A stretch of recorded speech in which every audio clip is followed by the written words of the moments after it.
good evening. You're here because your day is heavy and your brain keeps running laps. So you step softly through Delphi's laurel smoke, where the air tastes clean and bitter, and the mountain holds the dark like a cloak. You are not going to fix your whole life tonight. You probably won't survive this in the heroic glow-up way you imagine. You survive it by loosening your grip and letting the world carry you for a while. So, before you get comfortable, take a moment to like the video and subscribe, but only if you genuinely enjoy what I do here. Drop your location and let me know how your day has really been, your worries, your exhaustion, or even a tiny joy that made you smile.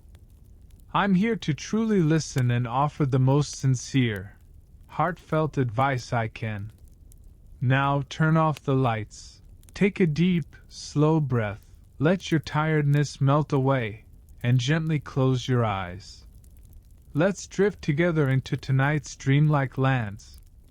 And tomorrow morning, if you still remember, send me a message and tell me what you dreamed.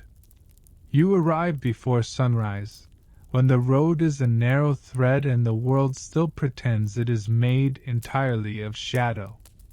Behind you, the last village lights blur and vanish, one by one, as if someone lowers the brightness on a screen you have stared at for too long. Ahead, Delphi rests on the slope of Parnassus, terraced into the mountain like a careful thought made solid. Your pace slows without permission.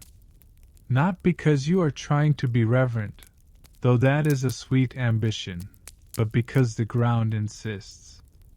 The stones are uneven, worn smooth where countless feet have tested them, and they demand attention from your ankles and your mind.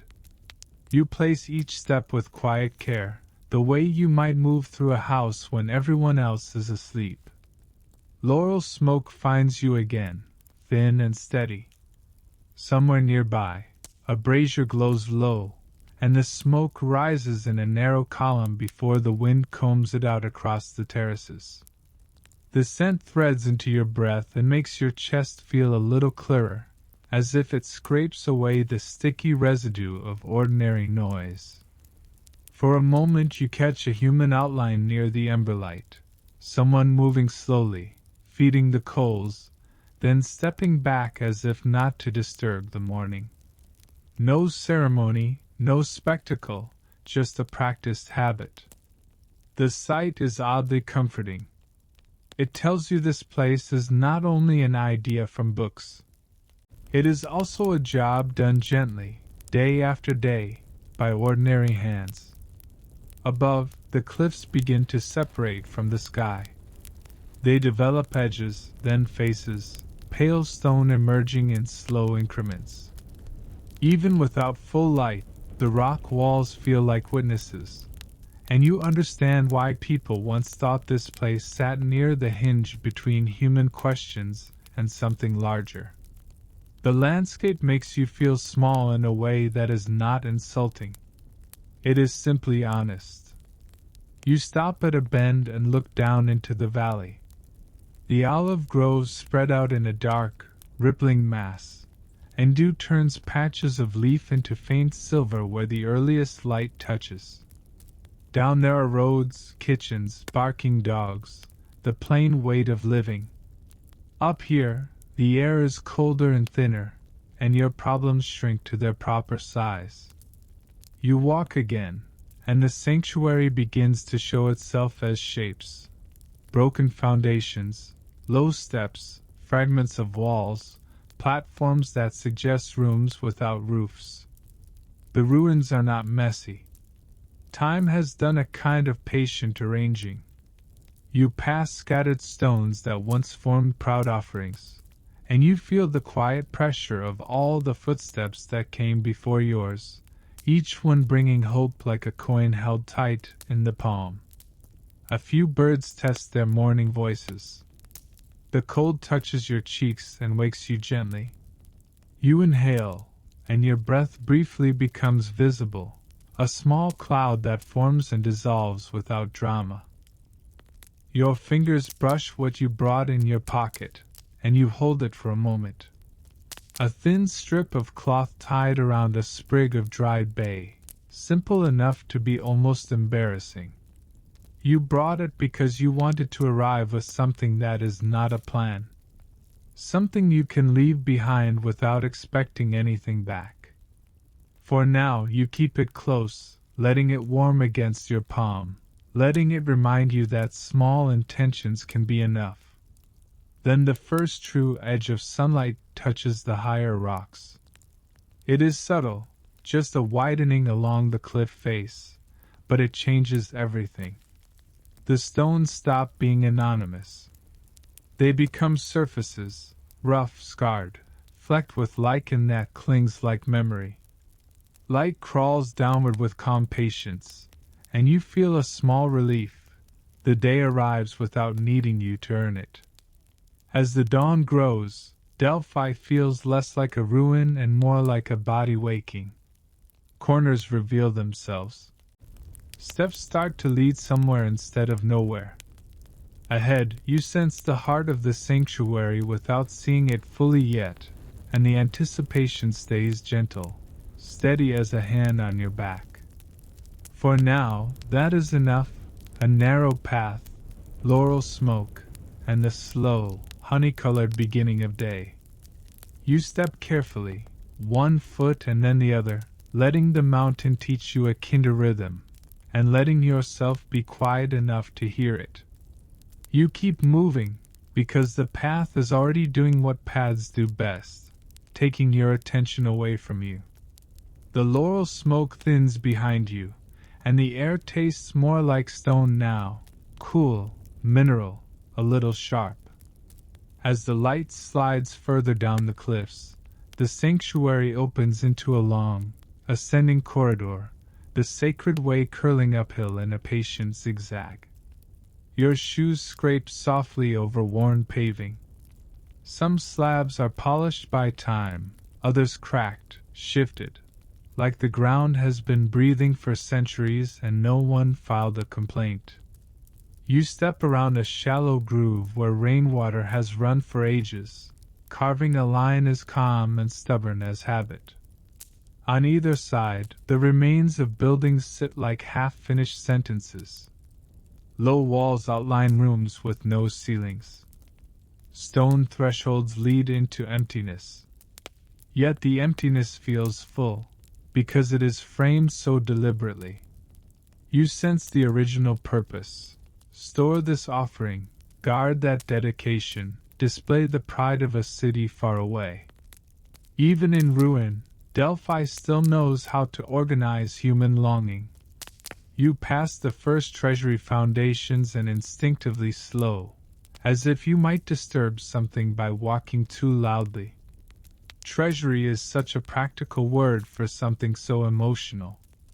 People once carried their best metalwork, carved stone, carefully counted wealth, not only to thank the gods but to be seen thanking the gods. Devotion and reputation travel well together. You picture a procession arriving from a distant polis, dust on sandals, a crate of offerings guarded like a heartbeat. The sacred way is built for that drama, but in the morning hush it becomes something else, a place where your mind can take inventory without being shoved by crowds. The stonework along the path bears scratches and chips that feel intimate. Not the grand damage of earthquakes, but the small abrasions of life, a corner worn down where hands rested, a step hollowed by repeated weight, a faint scuff where something heavy once dragged. Legends prefer perfect surfaces. Real devotion leaves fingerprints. You look closer and notice the way the blocks fit, some tight and clean, others rougher, as if two eras are sharing the same body. A wall rebuilt after a collapse. A threshold reset after a winter.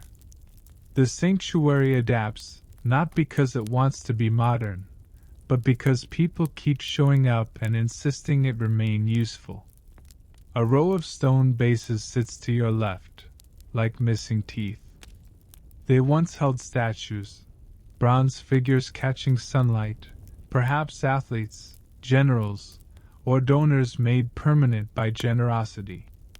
Now the air above the bases is empty, but you can still feel the vertical intention, the human need to stand something up and say, "Remember this." You continue upward and the view behind you widens. The valley brightens, olive leaves turning pale where the breeze flips them. Your thoughts are still there, of course. They do not evaporate just because you are walking through antique beauty. But they soften at the edges. They become less urgent, like stones settled under clear water. Along the sacred way, you begin to notice the choreography of approach. The path does not rush you straight to the temple. It angles you, pauses you, shows you offerings before it shows you the threshold where answers were once requested. In a place built for prophecy, even walking is instruction. You cannot sprint your way into certainty.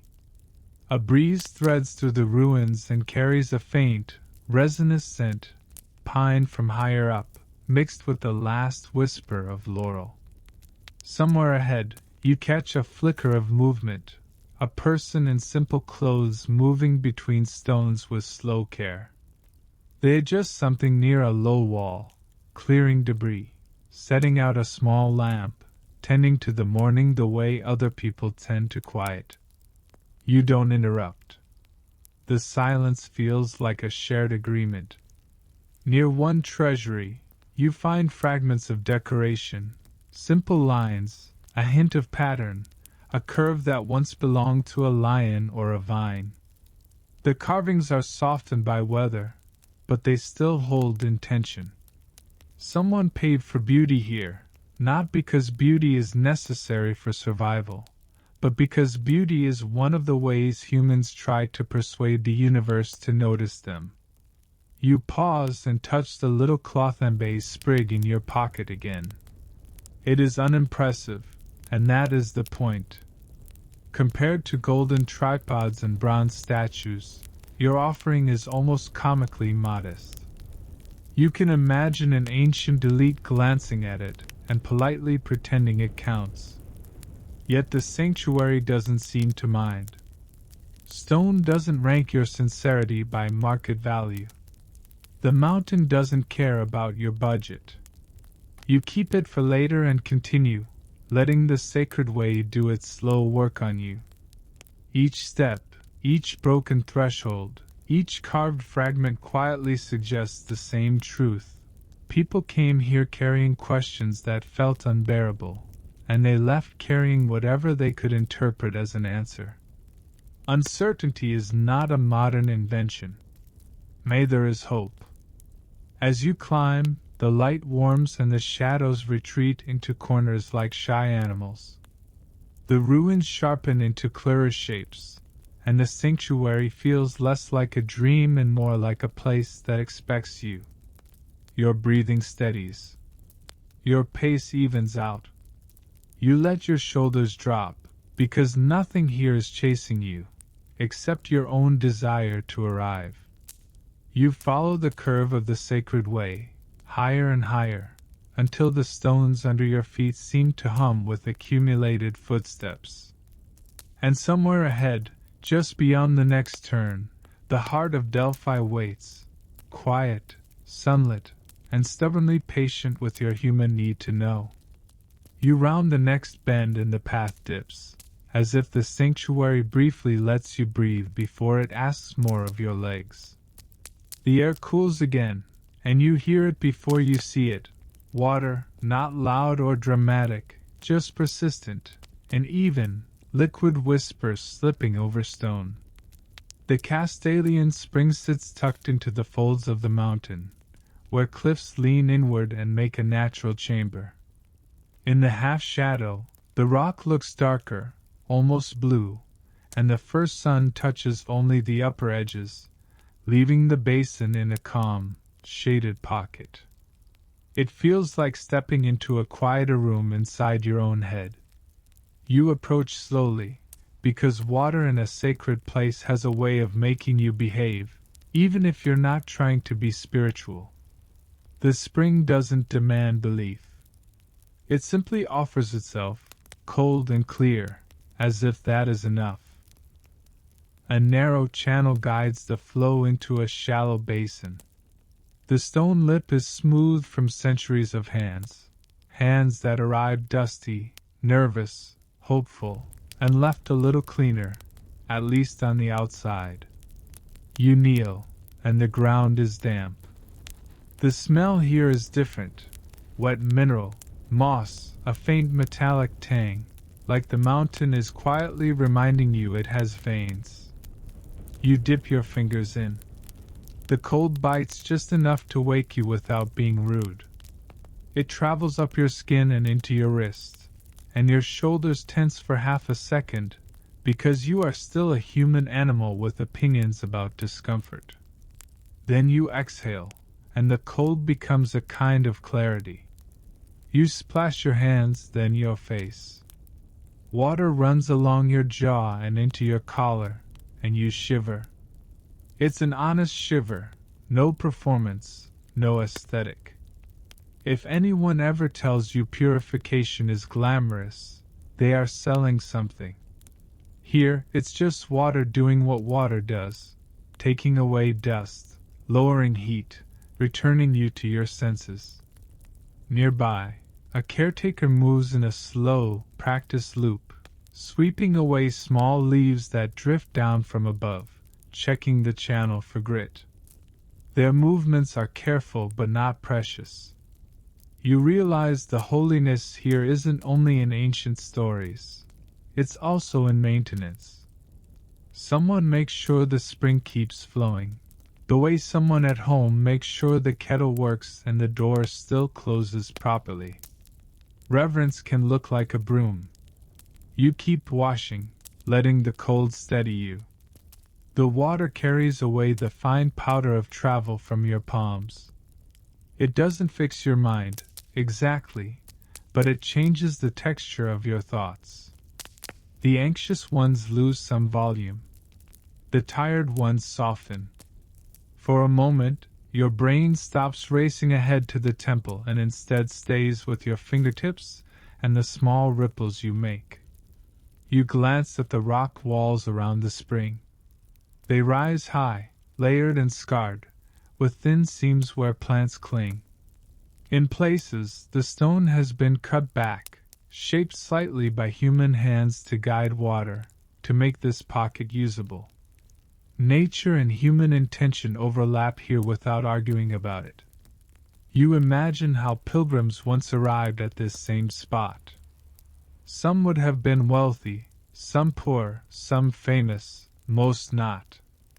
All of them would have shared the same awkward posture, kneeling, bending, letting cold water humble them. Whatever titles they carried on the road, the spring stripped them down to basics: skin, breath, need.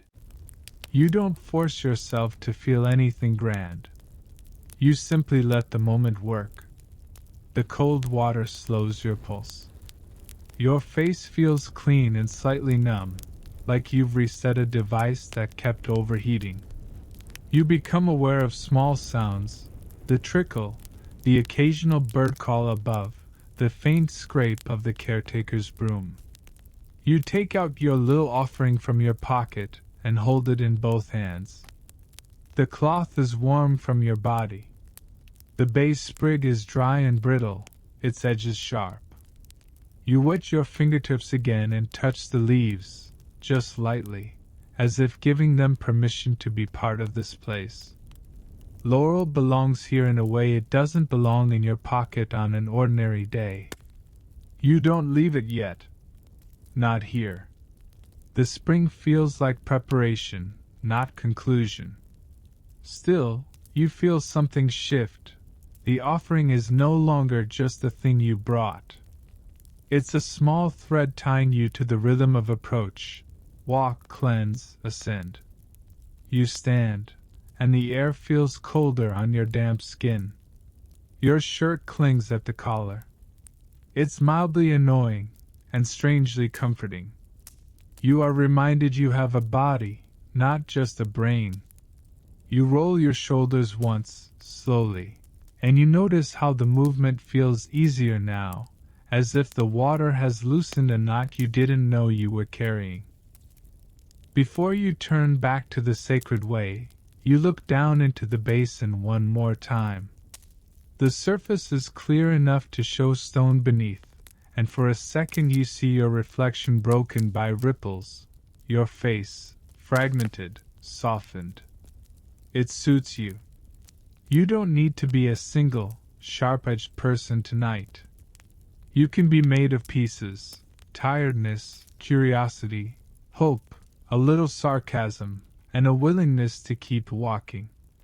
You step away from the spring, your face cooling in the breeze, and the sanctuary above seems to wait with quiet patience. Cleansed and slightly shivering, you return to the stones, ready to climb again, ready to let Delphi keep changing you, one small, ordinary ritual at a time. You step back onto the sacred way with your face still cool from the spring, and the world feels slightly rearranged. Same stones, same mountain, but your mind is no longer gripping the day like a steering wheel. The path climbs, turns, climbs again, and Delphi keeps changing angles on you, the way a careful host keeps shifting a lamp so the room looks kinder. The temple precinct gathers itself ahead in clean geometry, a broader terrace, straighter edges, paving that feels deliberate rather than accidental. The breeze is drier up here. The sun begins to warm the rock, and the air carries that faint scent of hot mineral, stone remembering it has been a mountain longer than you have been tired.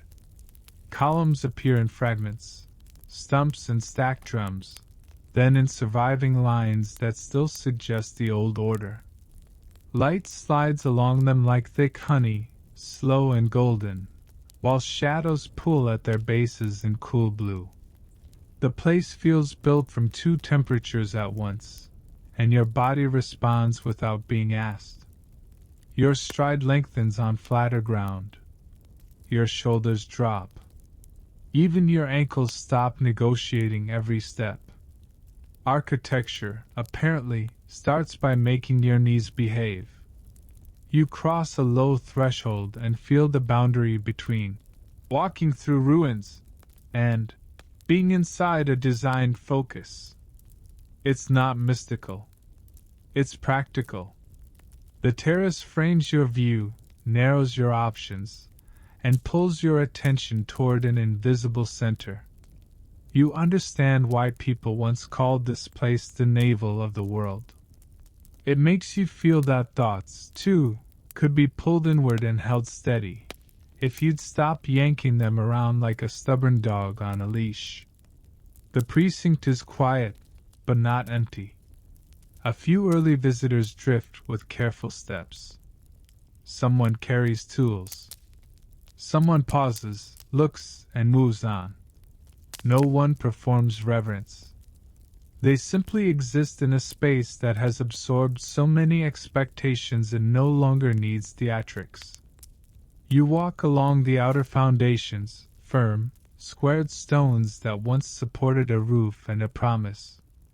Even broken, the lines still guide you. Here is where you would have waited. Here is where you would have approached. Here is where you would have stopped and tried to look brave.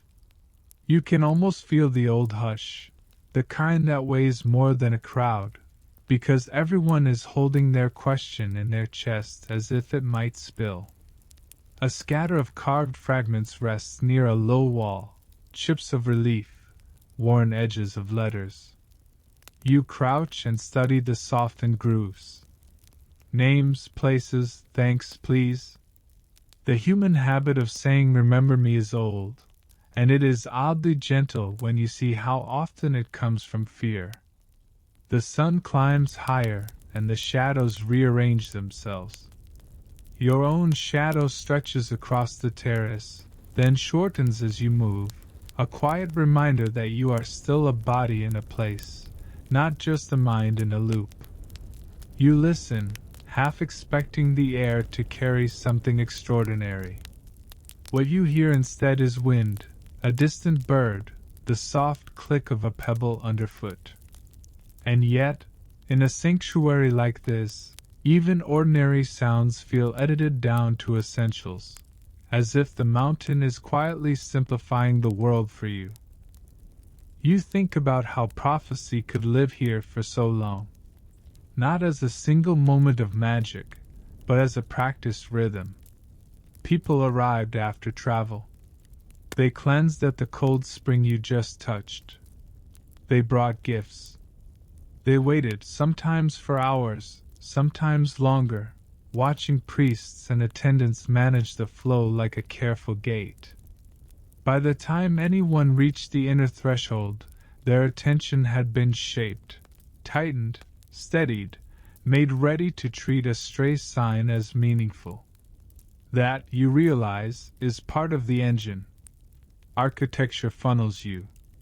Ritual slows you. Rumor primes you. Someone tells a story of an answer that came true, and the story survives because it feeds a hunger. The next traveler walks in already leaning toward belief, and the stones, the steps, the smoke, the waiting, everything helps them lean a little more.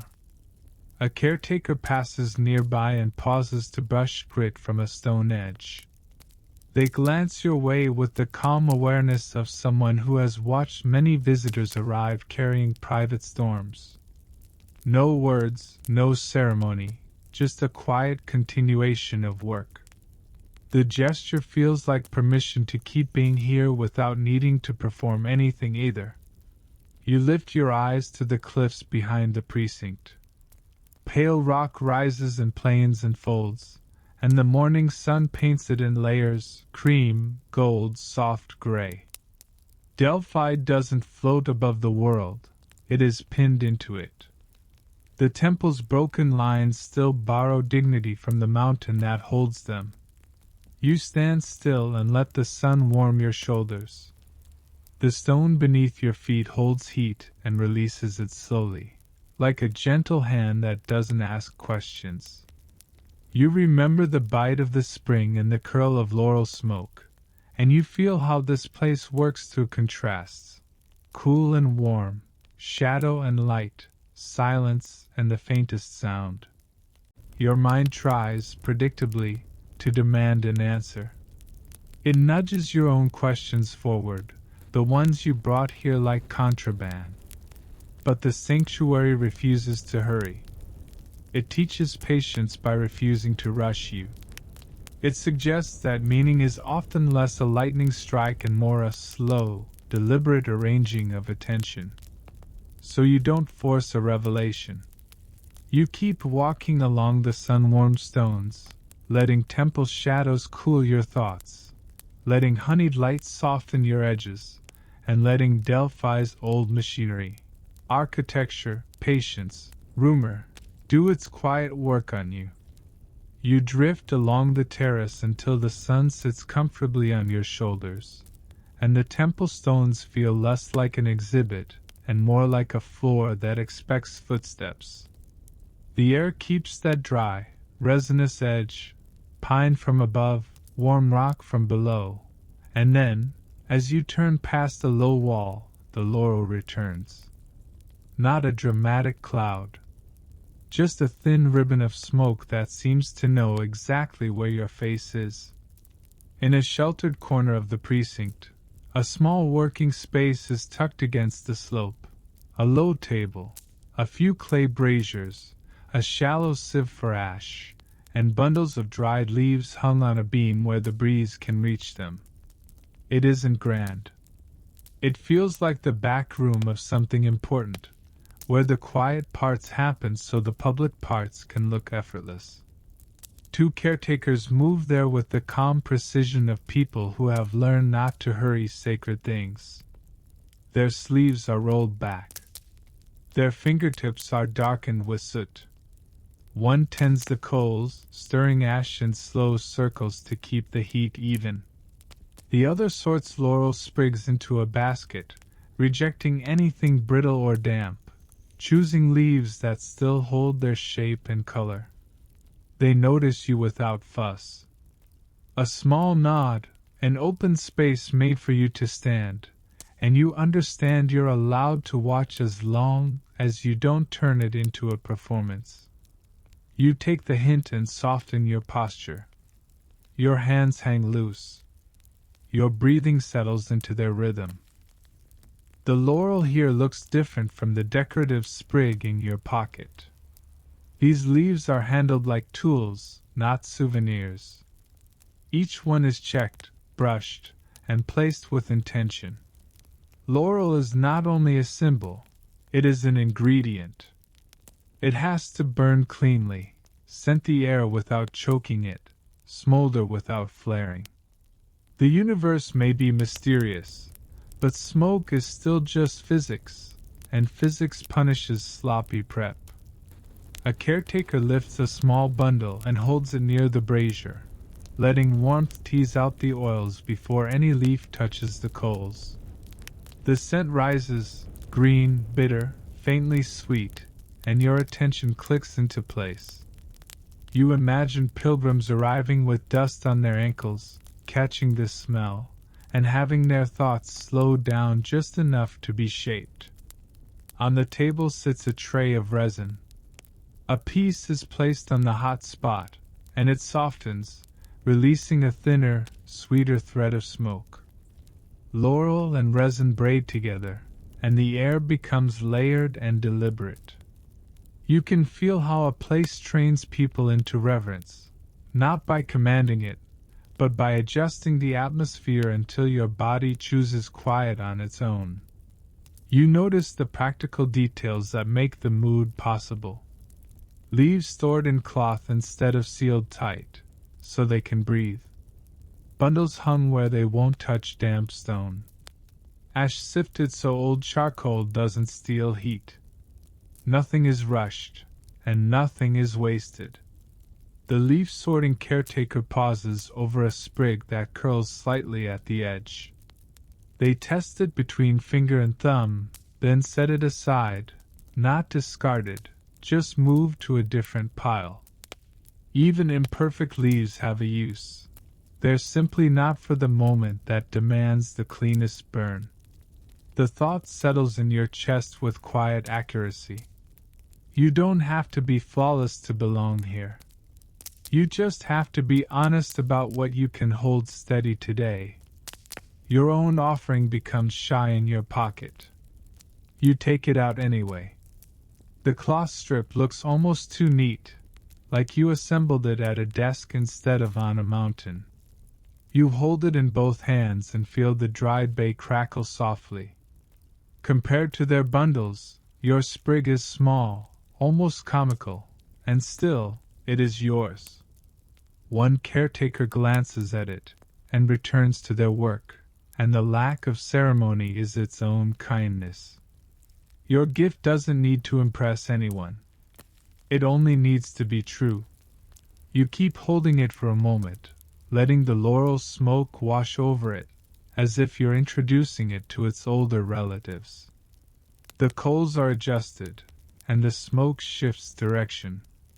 It moves across your face, warm and light, and you realize how carefully they shape it, not just for scent, but for steadiness. Too much smoke and people cough, their focus breaks. Too little and the air stays ordinary. They balance it in that narrow band where attention relaxes. A breeze slips through, rattling the hanging bundles with a dry, papery whisper. For a second, it sounds like pages turning in a book you don't need to finish tonight. You let the sound settle you. You let it tell you that history isn't only statues and dates. It is also this: hands sorting leaves, ash being sifted, scent being coaxed into the air so strangers can feel held. When you finally step back, the laurel clings faintly to your sleeves, and you don't brush it off. You carry it like a quiet stamp of permission. You tuck your small offering away again, calmer now, and you turn toward the deeper heart of the sanctuary with a softer kind of readiness. One that doesn't demand an answer, only a steady, careful approach, and slow, steady breathing. You keep the laurel on your sleeves as if it is a quiet credential, and you follow the precinct inward, where the air grows stiller and the stones feel more certain about what they are for. The space tightens into a sequence of thresholds, low walls, stepped platforms, narrow passes, guiding your body into smaller, calmer movements. Even your breathing adjusts, not because you decide to be reverent, but because the place edits you. Delphi doesn't shout its importance. It lowers the volume until the smallest details feel loud. The soft drag of your sole on grit, the faint click of a pebble, the way your collar brushes your skin when you tilt your head. You move like someone trying not to wake a sleeping animal, and you realize the animal is your own mind.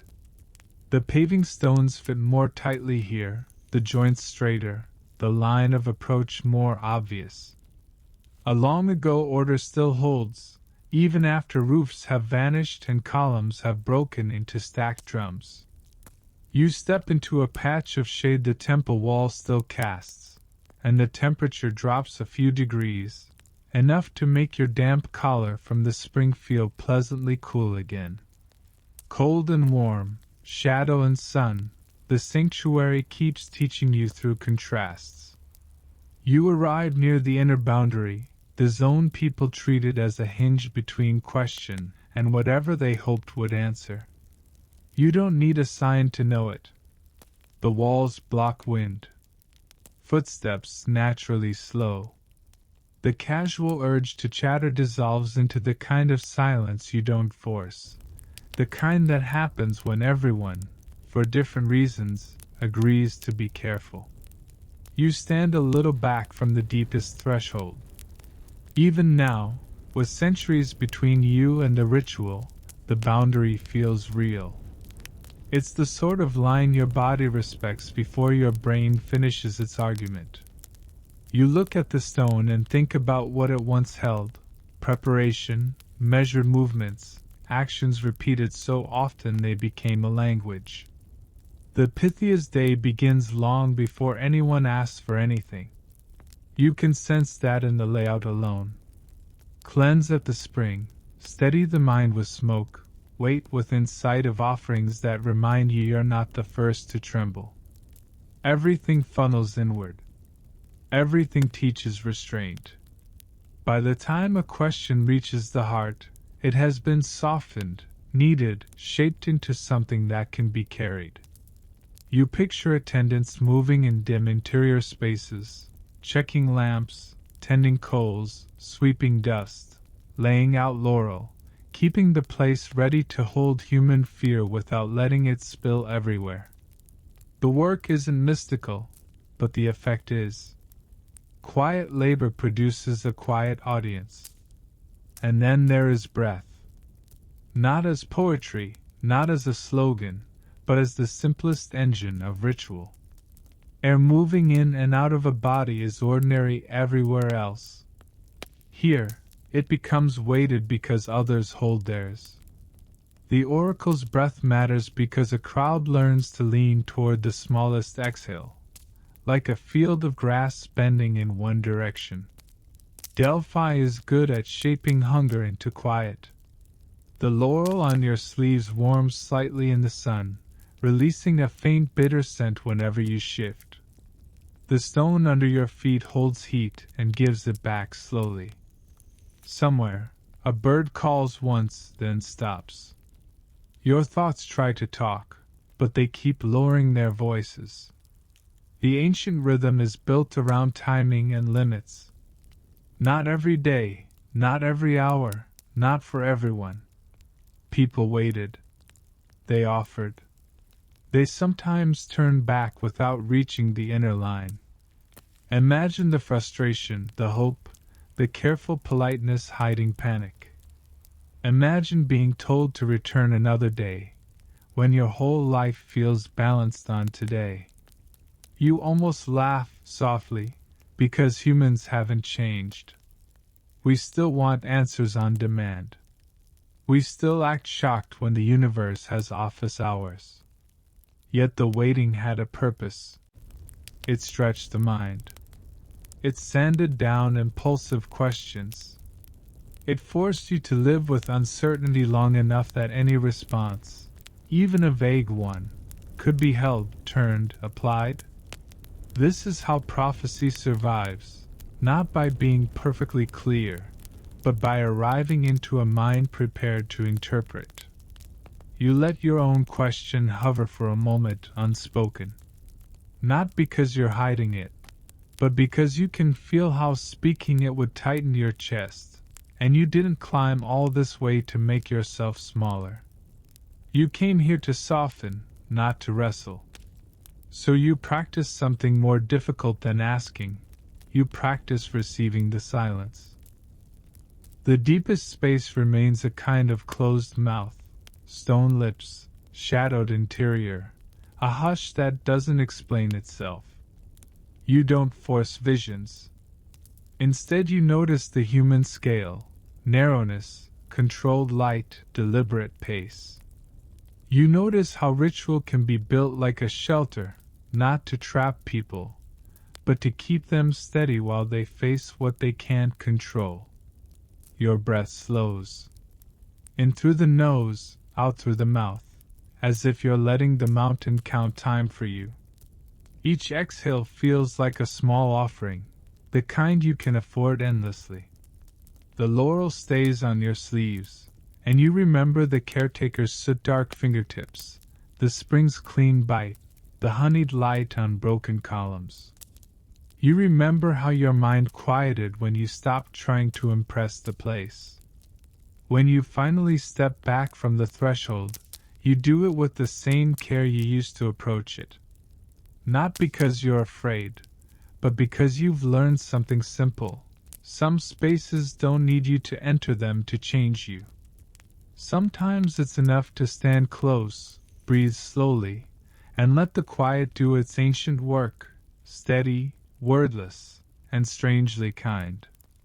You follow the terrace outward again, away from the tight hush near the inner boundary, and the sanctuary loosens its grip on you in the gentlest way, like a hand that releases without letting you fall. A few steps down, the air shifts. Less temple stillness, more small movement.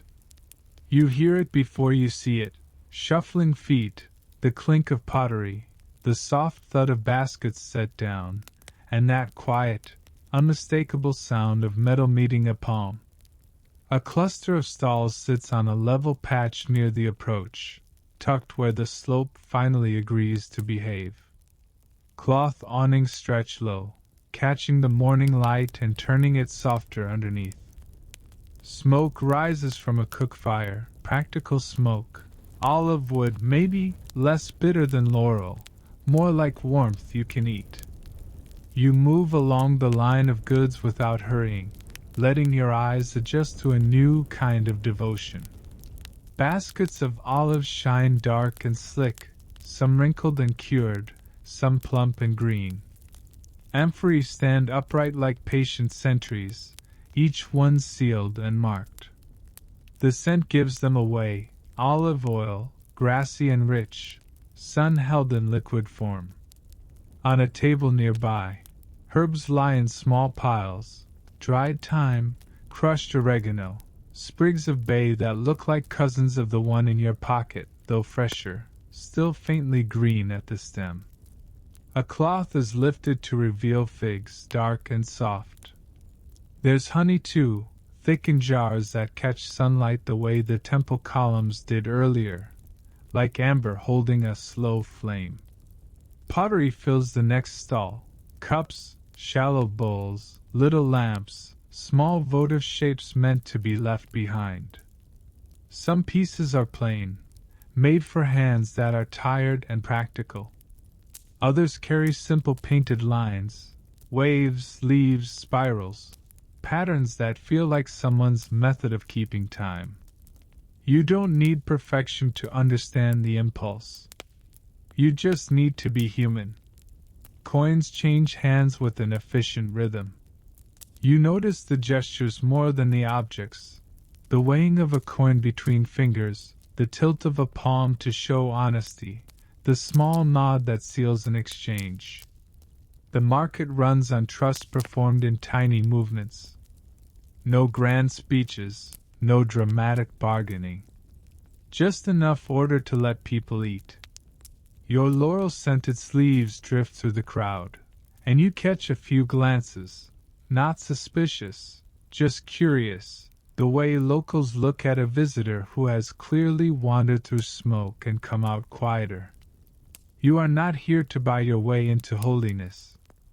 You are here to see how holiness and livelihood share the same morning air. Near one stall, a grinding stone sits on a low stand, and someone works it steadily, crushing herbs into paste. The motion is slow and circular, like a small echo of everything Delphi has already asked of you. Repeat, steady, don't rush the meaning.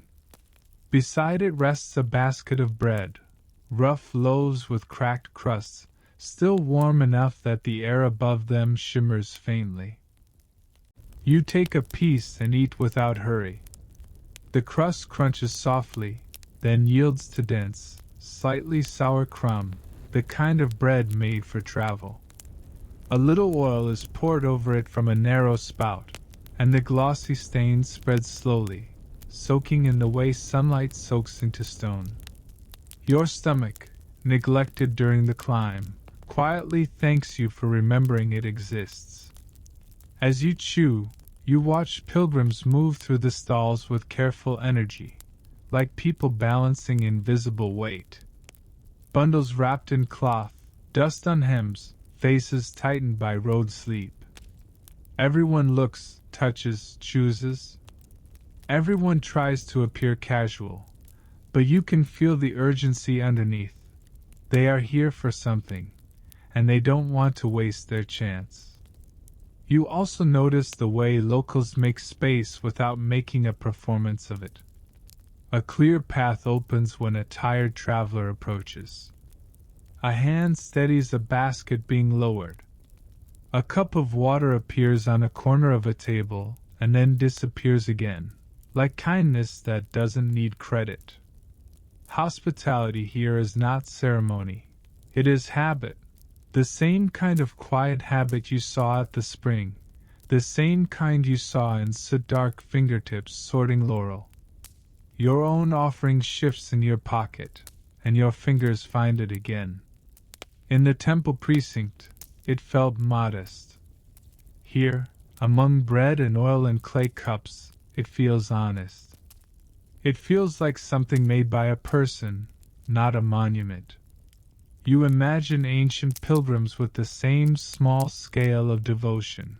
A wreath quickly woven, a coin they couldn't spare, a handful of grain. Most people arrive with sincerity and a body that is tired. You finish your bread slowly, letting the taste linger. Oil warms your lips.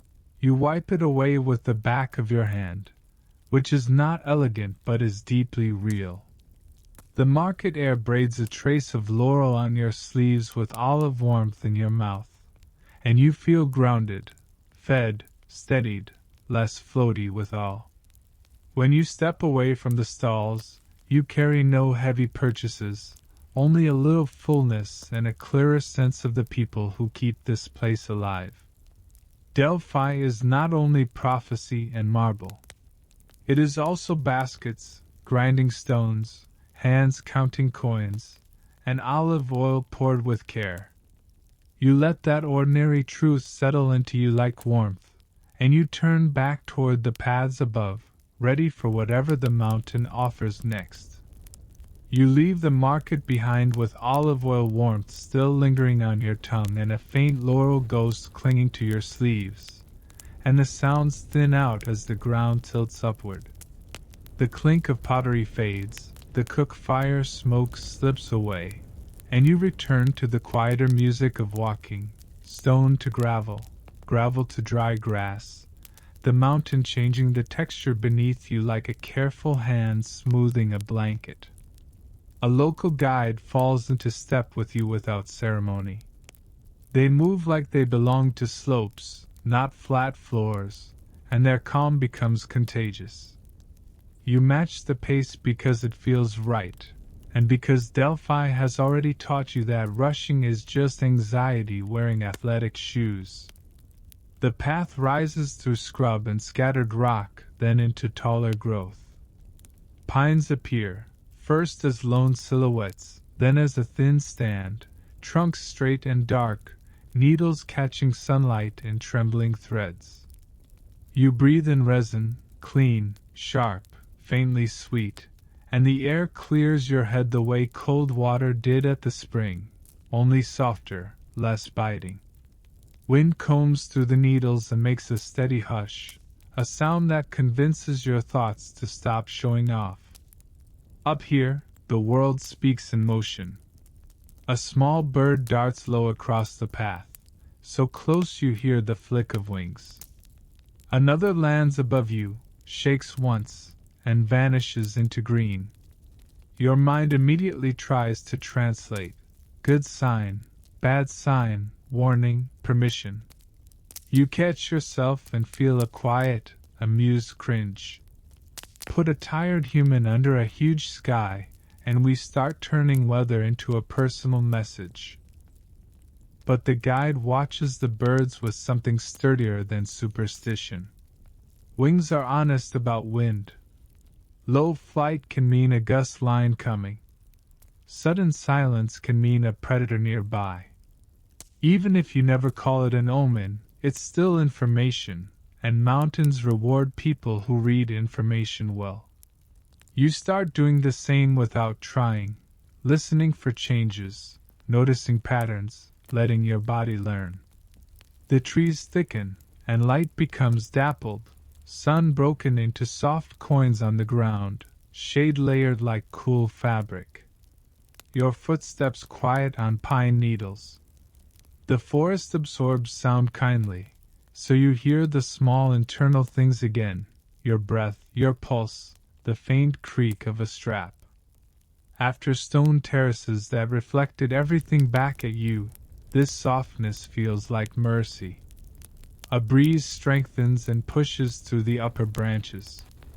Needles shiver. A few cones tap gently and settle. You pause in a small clearing, not for drama, just because your skin notices the temperature shift.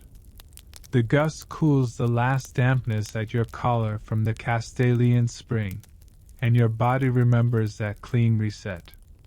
You realize you're collecting sensations now. Laurel on fabric, oil on bread, cold water on skin, resin in air, like small, portable anchors. Above the clearing, a larger bird glides with broad wings and almost no effort, riding the air as if the sky is holding it. It circles once, then again, and you feel the ancient itch to assign meaning return. You don't fight it. You simply scale it down.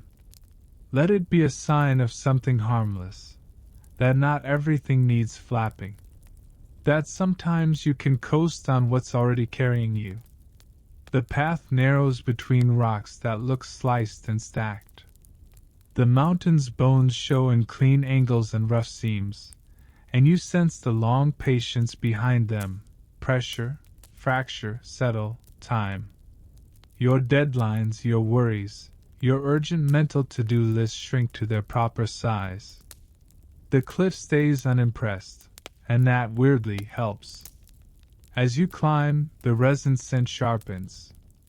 You notice details you'd usually miss. Lichen-like pale brush strokes. A spider thread catching sunlight and vanishing. Grit crunching softly when you shift your weight. Your legs work, your lungs work, and your mind doesn't panic. The effort feels clean, like sweeping a floor rather than wrestling a problem. A sudden gust pushes through, stronger, and for a second it steals your balance. You catch yourself with a quick shift of your feet, heart giving one sharp, annoyed thump, because yes, gravity is still doing its job, even on a historic hillside. The wind eases, and you take the lesson without fear. The world can change in one breath. Read it. Respect it. Keep moving. Soon the trees thin and the view opens.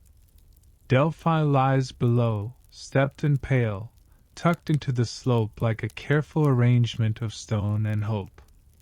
Beyond it, the valley spreads with olive groves and thin roads that look harmless from this height. The guide pauses with you in the wind, letting your eyes travel the terraces you climbed, the temple shadows you stood near, the market awnings you left behind. Birds pass overhead as quick strokes against the brightening sky, and you let them be what they are, bodies trusting invisible currents. For once, you don't squeeze them into a prediction. You take them the way you took the laurel smoke, something that steadies you without explaining itself.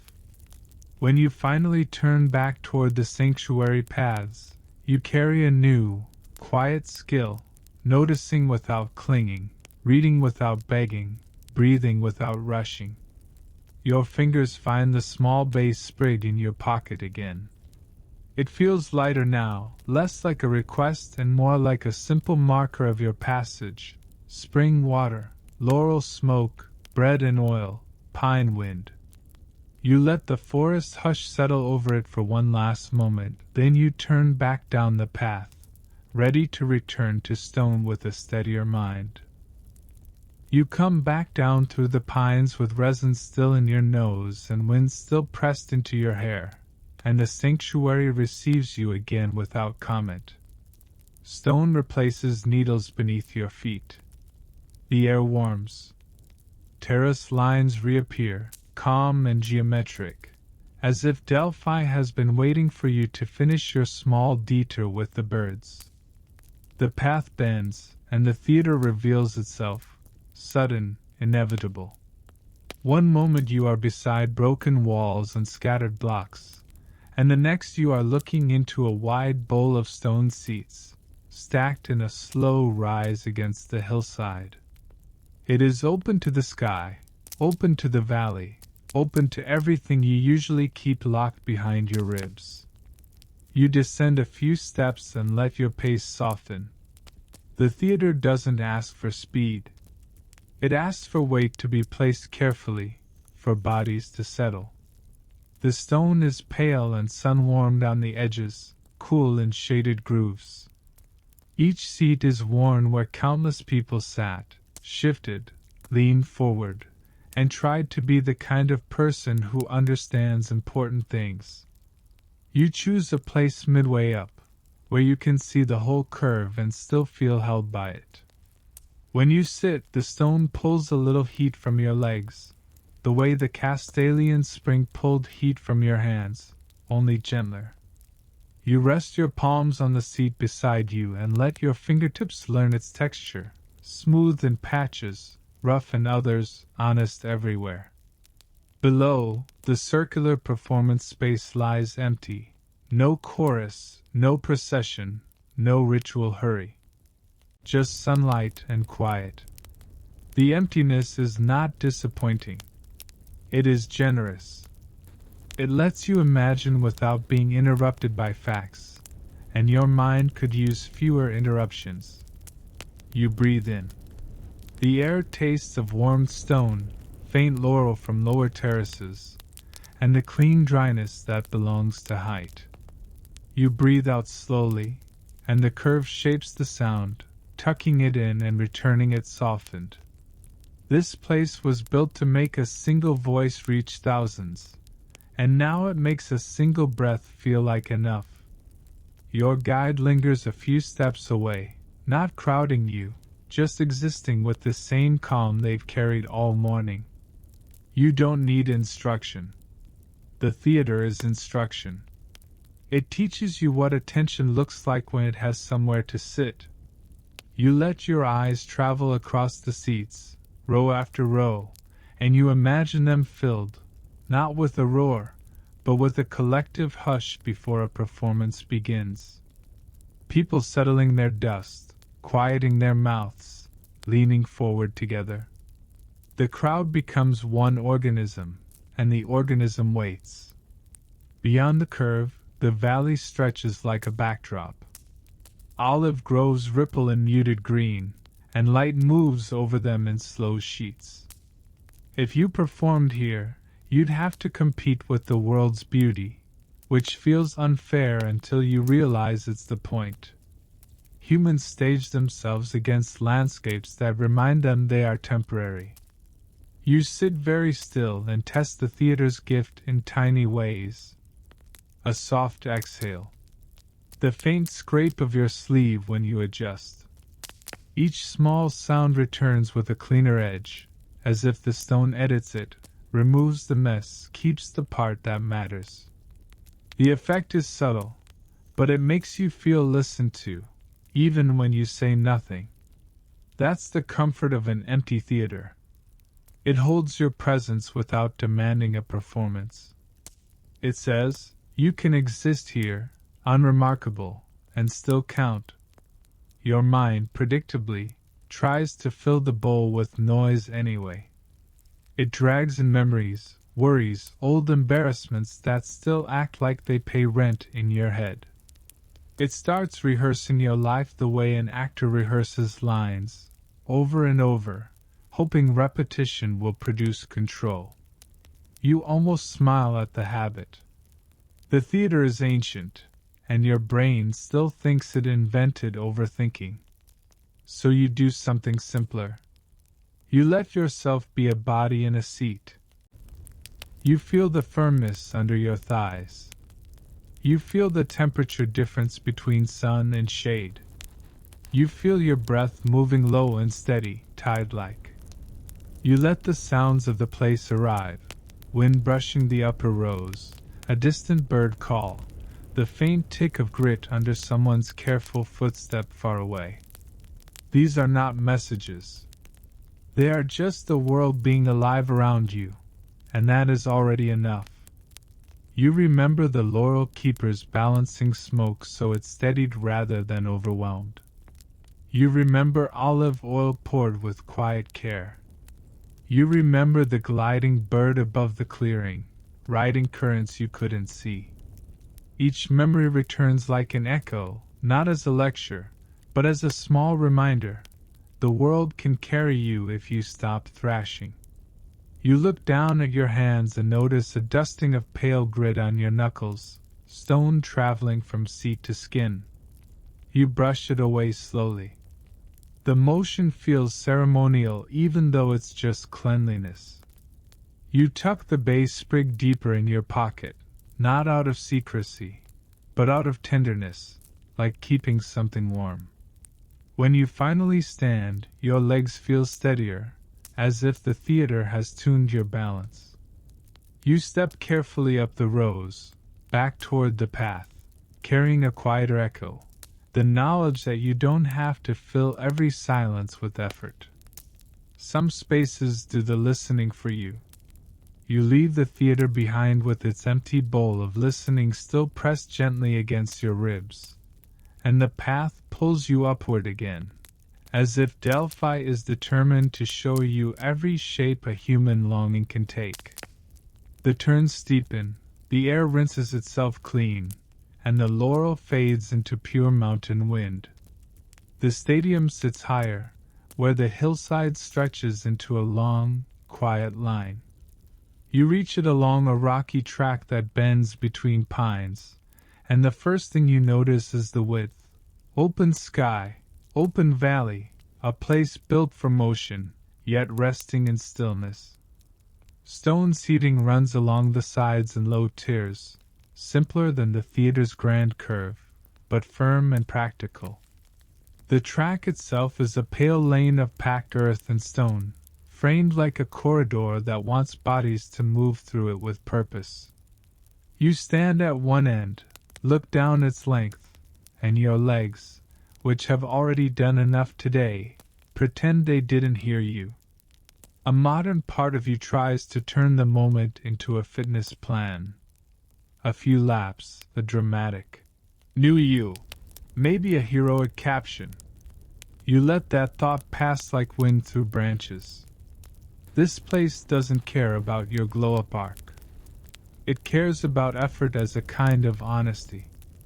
A caretaker works near the seating, clearing pebbles that rolled down overnight, pressing a palm to a step to check its stability.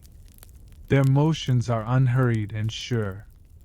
Delphi stays sacred because someone keeps it usable, the same quiet maintenance you saw at the spring and at the laurel braziers.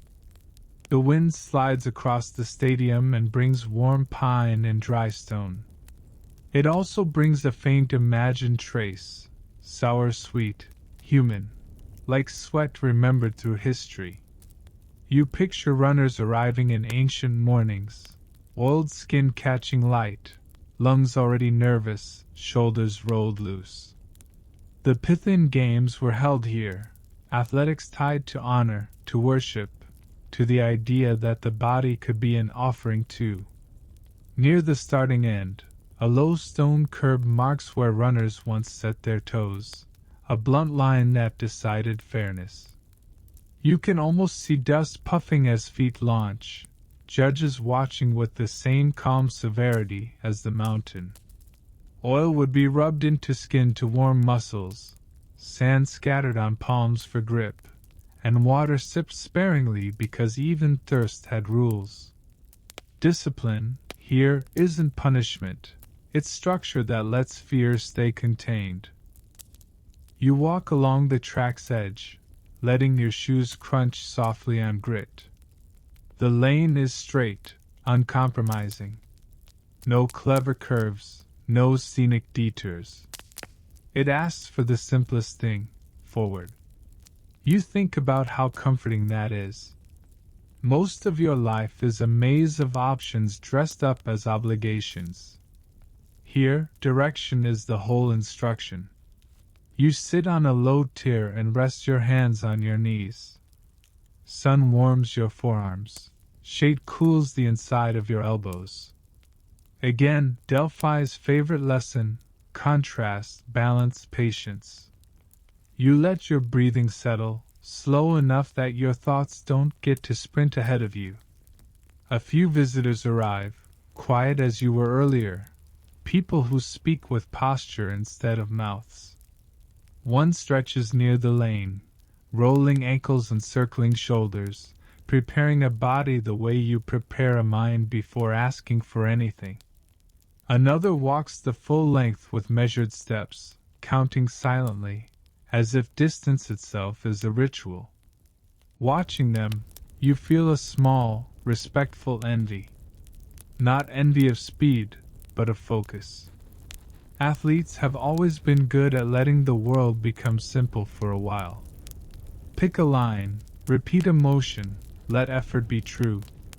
You run a hand over the stone beside you. The surface is softened where countless palms once rested, supporting weight after a sprint, steadying nerves before one. The human body repeats itself across centuries. Heart thumping, throat dry, stomach tight, the strange need to prove something to an invisible audience. You imagine the crowd that once filled these seats, sandals scuffing, breath held, then a sudden surge of cheering that rises and falls like a wave. Winners crowned with laurel, the same faint bitterness you've been carrying on your sleeves, now tied to sweat instead of prophecy. Different ritual, same plant, same hunger for meaning. Your fingers find the small bay sprig in your pocket. It rests there without demanding attention now, like a thought you can hold without squeezing.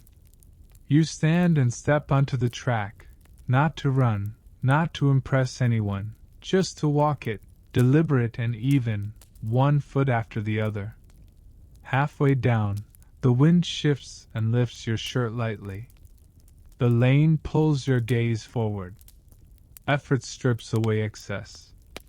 It turns thought into breath, breath into motion, and motion into a quiet kind of prayer. At the far end, you stop and look back. The stadium frames you in its long, straight calm. Above it, cliffs stand pale and patient.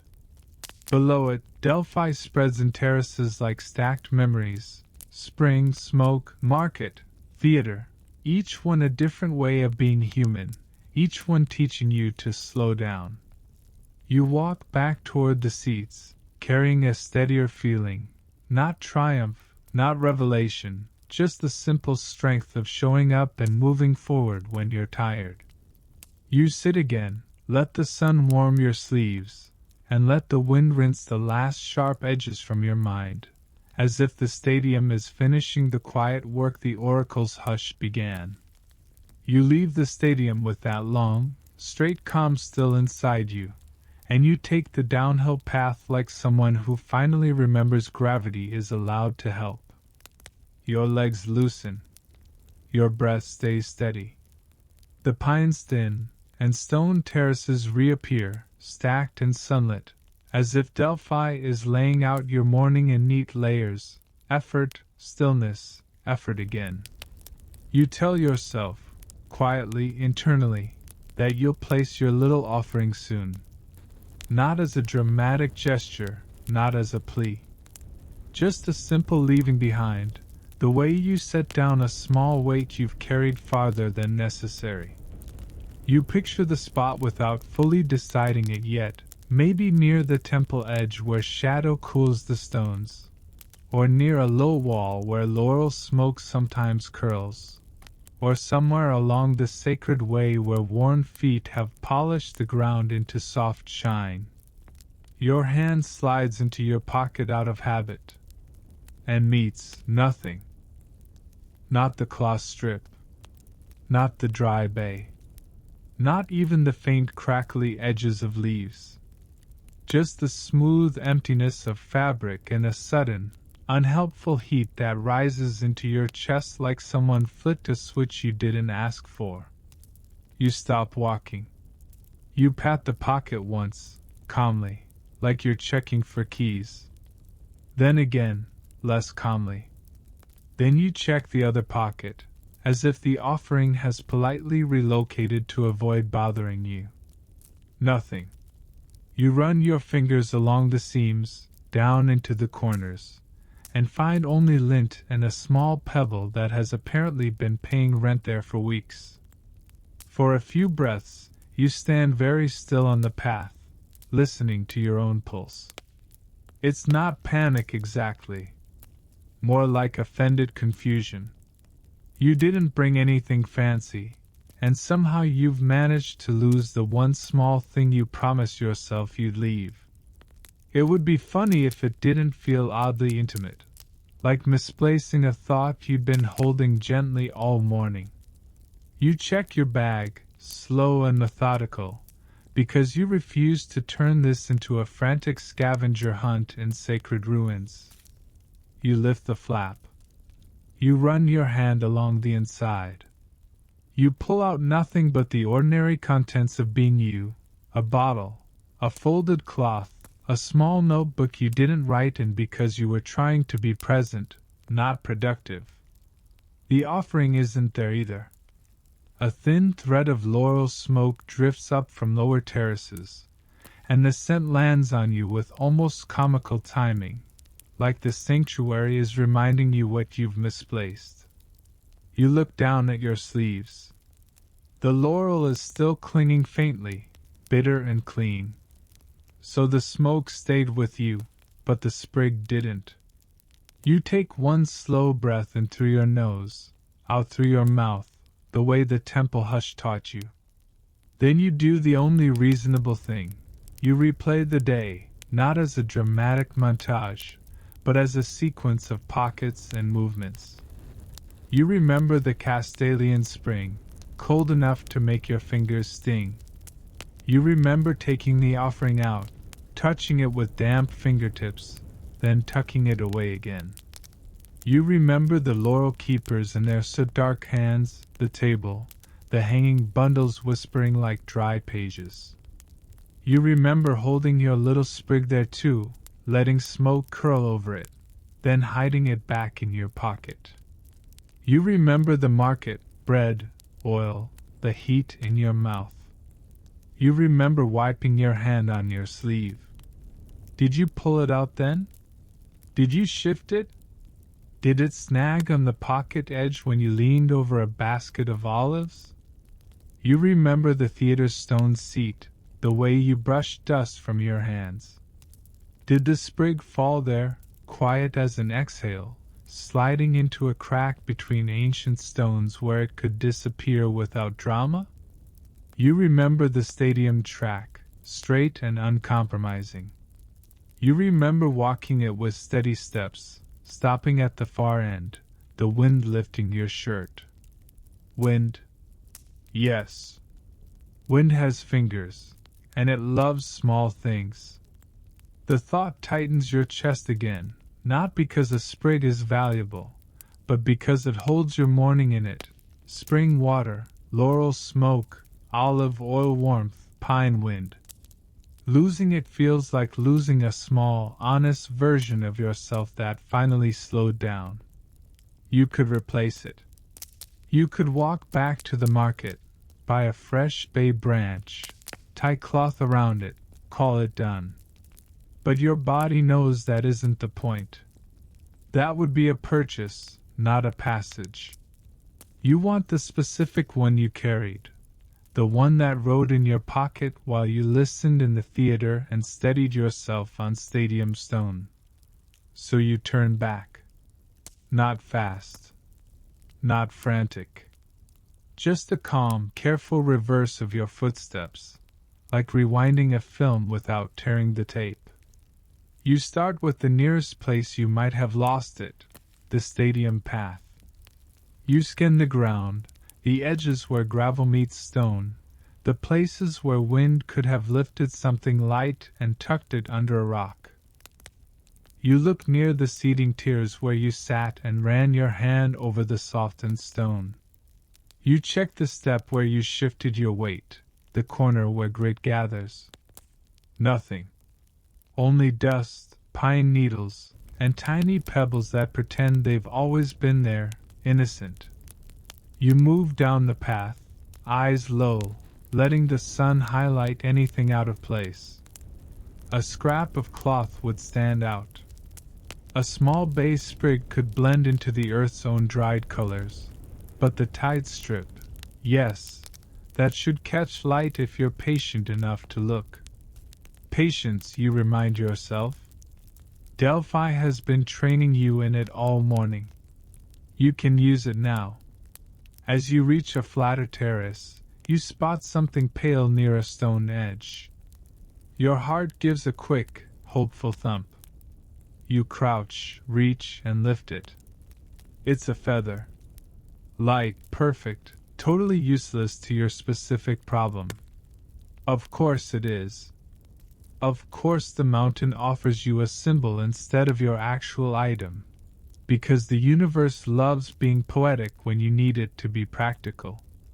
You hold the feather for a second anyway. It's soft and almost weightless. You let yourself smile, small, tired, private, because you can feel the old urge to interpret it rising, and you don't want to feed that habit too much. You set it back gently where you found it, like you're returning it to the wind's custody. Then you keep going, down toward the sanctuary terraces, toward the places where your hands were busy and your pocket might have been careless. The problem stays small and manageable, but it gives you a new focus. A quiet search that pulls you into corners you might have otherwise walked past. And somewhere in those corners, between stone and shadow, between laurel and sunlight, you sense the missing offering waiting, tucked into the day like a secret you're about to earn back. You keep moving downhill with your eyes trained on the ground, because losing a tiny offering has turned you into a very polite detective. The terraces stack beneath you, each level a different light, sun-slick stone, shade pooled under broken walls, and a thin ribbon of laurel scent that follows you like a reminder you can't swipe away. You check seams where paving stones meet. You skin cracks that collect dust and small secrets. You pause over scraps of leaf and grit, letting the late sun do the highlighting for you. By afternoon, your shoulders start to complain. Your eyes go gritty from staring at textures. Delphi keeps its calm, which is mildly rude when you prefer the universe to be a little more apologetic. You try the theater again, because that quiet bowl still feels like the most likely place for something to slip away without drama. In the slanting light, the seats look softer, warm on the edges and cool in the grooves. You climb a few rows, check the gaps, and find pine needles and pebbles. Nothing that is yours. You sit anyway. Wind brushes the upper rows. The valley darkens by degrees. You remember the feather you found earlier. Light, perfect, and absolutely not the thing you needed. You resist the urge to turn it into a message. You don't need more symbolism. You need your sprig. You move down toward the market terrace next. Morning bustle has thinned into careful packing, knots loosened, jars lifted, baskets emptied. The cook fire is a low glow that smells like ash and finished work. You skin the ground near where you ate bread and olive oil, under benches, beside table legs, along stone edges where a small thyme might have caught. A pale thread hooks your eye and your heart lifts. Then your fingers tell you it's just torn sack fiber, rough and dirty, not your neat cloth strip. The sun sinks further. Shadows lengthen along the sacred way. Broken columns catch the last light and glow like warmed bone.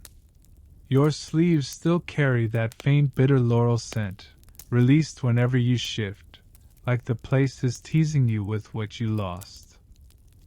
You realize you've been searching in the same posture for hours, head bowed, hands hovering near your pockets as if the universe might steal something else. It's almost prayerful, but not the glamorous kind. A few locals pass with the unhurried competence you've noticed all day, caretakers, workers, people who treat the sanctuary as both history and responsibility. One gestures toward a path that leads away from the terraces, into a sheltered pocket under the slope. You follow, because hunting in the dark is how accidents become legends, and you're not trying to become a cautionary tale carved into stone. The path climbs gently into a simple courtyard, pale walls, wooden beams, lanterns hung from hooks and doorways. Their flames are steady and warm, turning the air amber. On one beam you notice a small carved mark, Dream Journey Sleep, like a blessing that doesn't ask to be understood. A brazier burns in the center, not ritual now, just comfort. Olive wood crackles low, and someone tosses in a few laurel leaves for scent. The familiar bitterness rises, softens, and curls up toward the first stars. Food appears with no fuss. Lentils thick and warm. Bread again, rough and honest. Olive oil that gleams under lantern light. A small dish of olives, dark and wrinkled, tasting of salt and sun. You eat slowly, and the warmth in your stomach quiets the pacing in your thoughts. Around you, night routines happen in small, competent motions. A wick trimmed, ash swept, laurel bundles hung to dry, tools set down in their places. The holiness here is quieter than the temple threshold, but it feels just as real, maybe more real, because it keeps people alive. Below the courtyard, Delphi settles into shadow. The theater becomes a pale curve. The stadium is only a darker line higher up. You feel a gentle embarrassment at how much your day has been shaped by a missing sprig, and then you feel grateful, because the search forced you to move slowly, to return to places with attention you might have spent too quickly. A basin of water is set out. You rinse your fingers, not with the icy bite of the Castalian spring, but with the same honest message: you are a body. Take care of it. You dry your hands on your sleeve, and the laurel scent rises faintly again, like a soft stamp of belonging. When the lanterns burn lower, the courtyard grows quieter. Stars sharpen. Laurel smoke threads upward and disappears into them, as if the mountain is teaching you how to let things go without drama. Your offering, cloth dried bay, doesn't feel lost in a tragic way anymore.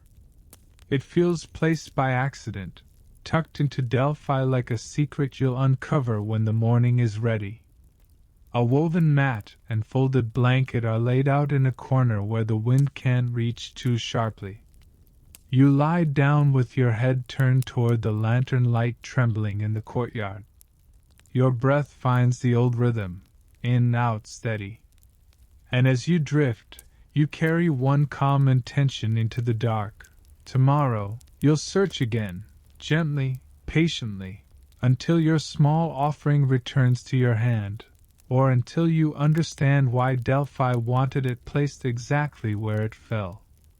You wake before the lanterns have fully surrendered to dawn, in that thin hour when your body is still heavy but your mind has already started pacing in soft socks.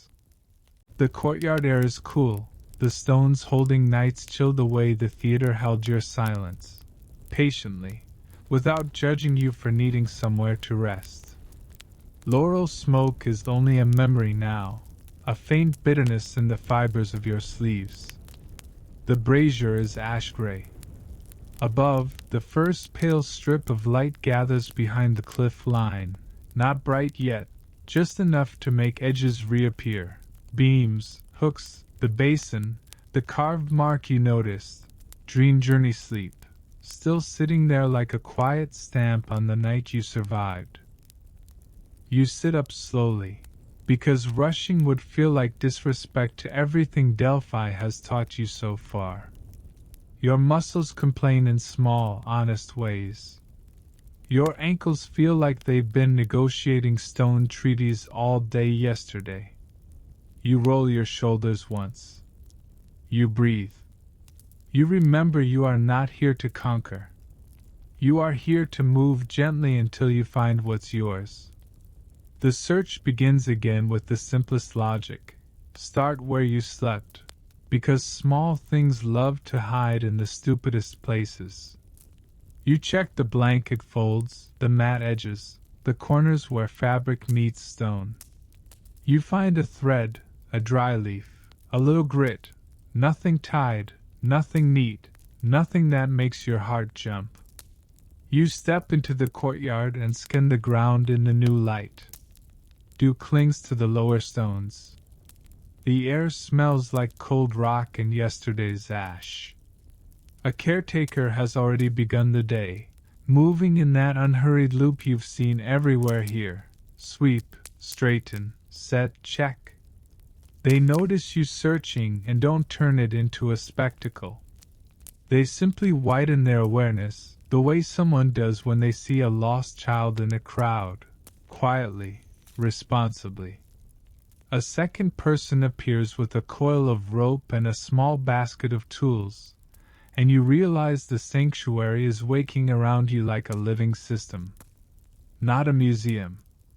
A place that gets used, cleaned, tended, and made safe before visitors even arrive with their questions.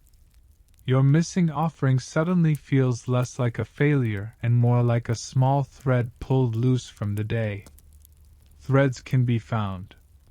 Threads can be followed. You keep your eyes low and let the mountain guide you. You return to the terraces as the sun climbs. The sacred way is quiet again, clean and slightly damp in the seams. Light hits the stone in sheets, then breaks into patches where walls still cast shadows. You walk slowly, scanning cracks, corners, and thresholds, places where a pale cloth strip could snag, places where the bay sprig could blend into dust like it always belonged there. Kind hands begin to appear along your route, not grabbing your search from you, but supporting it. A path ahead looks freshly swept, making it easier to spot anything out of place. A small pile of debris has been moved from a step, revealing clean stone beneath.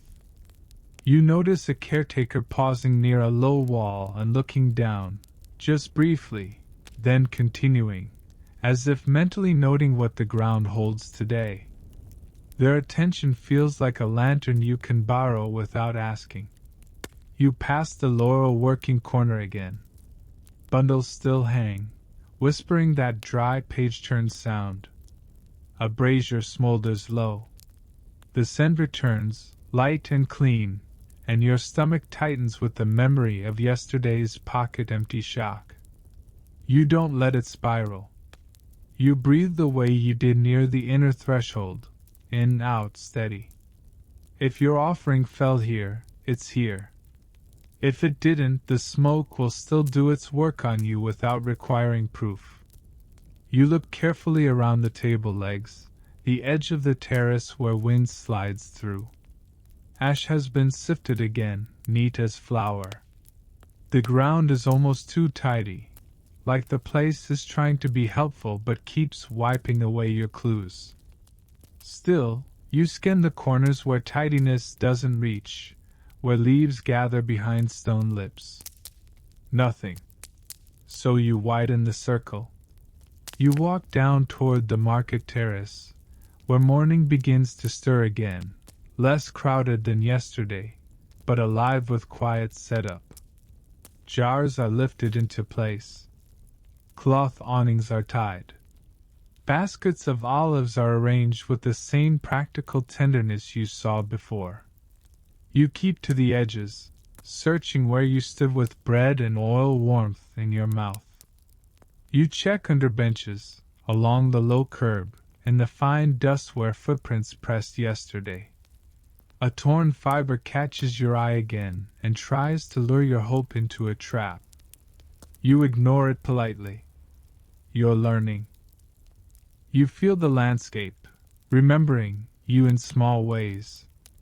The stone that dips slightly where you paused yesterday. The step where your foot scuffed. The corner where laurel scent thickened. Your body knows these places now. It guides you without words, turning you down the same angles, stopping you at the same seams. You realize the search isn't only visual. It's tactile. It's the way your hand hovers over your pocket even though you already know it's empty, like a habit refusing to die until it gets closure. You climb toward the theater again, because something in you still feels it might be there, quietly slipped between stones the way your exhale slipped into the bowl and came back softened. The seats glow pale in morning light. You walk to the row where you sat yesterday, where you felt listened to without performing. You crouch and look into the cracks, letting the sun angle into the grooves. Your fingertips meet dust, grit, and a thin wedge of dried leaf. You lift it, and it crumbles. Knot it. You move one row down, then another, working patiently along the gaps. Your eyes start to ache from the focus, and you let yourself blink slowly, like you're rinsing your vision. The theater stays calm. The valley beyond is bright now, olive groves shimmering as wind flips leaves silver. A small movement catches your attention along the upper rows, a bird hopping, head tilting, searching the stone for crumbs or insects. It pauses, pecks once, and lifts something pale and narrow. Too narrow to be food, too pale to be leaf. Your chest tightens, then loosens, then tightens again. You don't leap. You don't sprint. You follow with the same careful restraint Delphi keeps insisting on. The bird hops again, drops the pale thing, and flutters away, bored of its own discovery. You climb toward where it dropped the object, step by step, letting your breath stay slow so your hands don't shake with hope. Your shadow crosses the seats. The stone is warm on the edges. Near the crack where the bird stood, you see it, a thin strip of cloth, dusty now, caught against a shallow groove like it has been waiting for you to stop being dramatic and just look properly. The cloth is familiar, the same neat tie you made with tired care. Your fingers reach for it, and your skin feels an electric little relief. But the bay sprig isn't with it. The cloth is only half the offering, a clue instead of a conclusion. You hold it gently anyway, as if roughness would break the moment.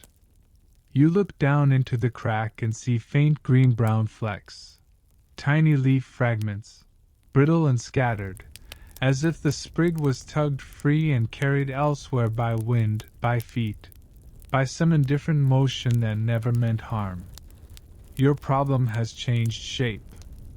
It isn't solved yet, but it's no longer a mystery floating in your chest. It's a trail with edges. It's a missing half you can still follow. You slip the cloth into your pocket, and this time your fingers meet something real. The contact steadies you. You stand in the theater's quiet bowl, feeling the place hold your hope without laughing at it, and you turn your attention outward, toward wind paths, terrace corners, and the small, surprisingly human truth that answers are often found in pieces first. You stand with the recovered cloth strip warming in your pocket, and the relief is real, but it's the kind that doesn't let you lie to yourself. The bay sprig is still missing, and now you have a new job, to follow the day's smallest currents, the humble routes that light things take when they slip out of human hands. You crouch again where the bird dropped the cloth and study the crack like it's a map. A few brittle leaf crumbs cling to the stone, wedged in grit. They're not green anymore. They're the color of old paper and dust, as if the sprig has been slowly sacrificed to foot traffic and wind. You brush a finger near the fragments, and feel how easily they crumble. Whatever carried the sprig away didn't do it with malice. It did it with the careless indifference of the world. You climb down from the theater and pause at the edge where wind spills through the open bowl. You think of the feather you found yesterday, light, useless, poetic. The theater is a wind catcher. Anything small and dry could have been lifted, slid along stone, and deposited somewhere that collects what the air drops. So you start looking not for your sprig, but for the places that gather light debris, corners where walls meet, shallow basins near steps, the shadowed pockets behind stone blocks, the same way you'd look for leaves after a storm. You walk slowly along the theater's outer edge and down the nearby path, letting your eyes soften into that special kind of attention that sees patterns rather than objects. The ground offers you plenty of almost, a curled pine needle that mimics a leaf rib, a torn strip of bark, a dry herb stem. Each one briefly lifts your hope and then releases it. You don't punish yourself for the false alarms. This is what searching looks like when you refuse to panic. You accept the wrong objects without turning them into a tragedy. You reach a terrace where low walls form a shallow enclosure, like a little stone bowl. Wind eddies here, trapped for a moment before escaping. Dust gathers in the corner. Dry leaves gather too. And there, half buried in that tidy pile of debris, is something that looks oddly intentional. A sprig of bay, the leaves thinner and more brittle now, pressed flat as if it's been stepped on once or twice. You kneel and lift it carefully. It's not your sprig. You can tell immediately.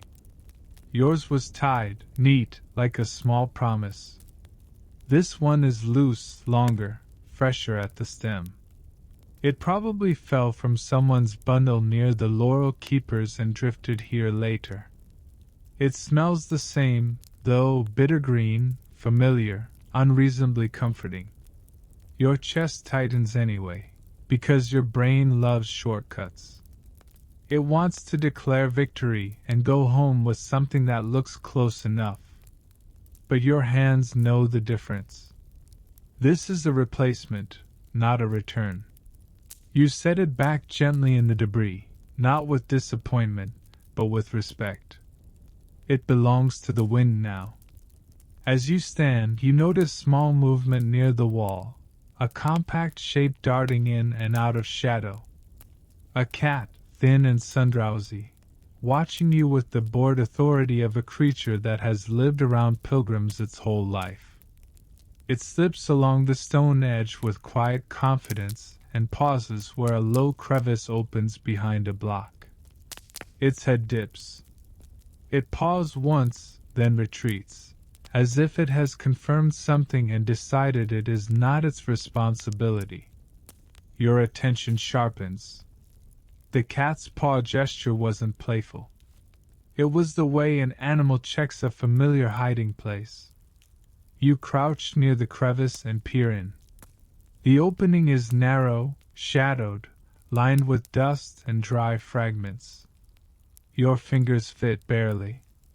You reach in slowly, because you have learned to be careful with cracks in ancient stone, and also because you don't feel like donating blood to archaeology.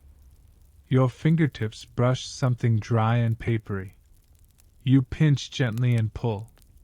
Out comes a wad of small leaves and bits of cloth and something tied. You draw it fully into the light, and there it is, your base sprig, crumpled but unmistakable, still bound by the small knot you made. The leaves are flattened and dusty. A few edges are broken. But the cloth tie is yours, the proportions are yours, the weird little imperfection in the knot is yours. Your relief is almost ridiculous. Your throat tightens like you're about to cry over a twig, which is objectively dramatic and also completely human. You exhale and feel something in your chest finally unclench, the same kind of unclenching you felt at the spring, at the temple threshold, in the theater bowl, only sharper now because it comes with closure.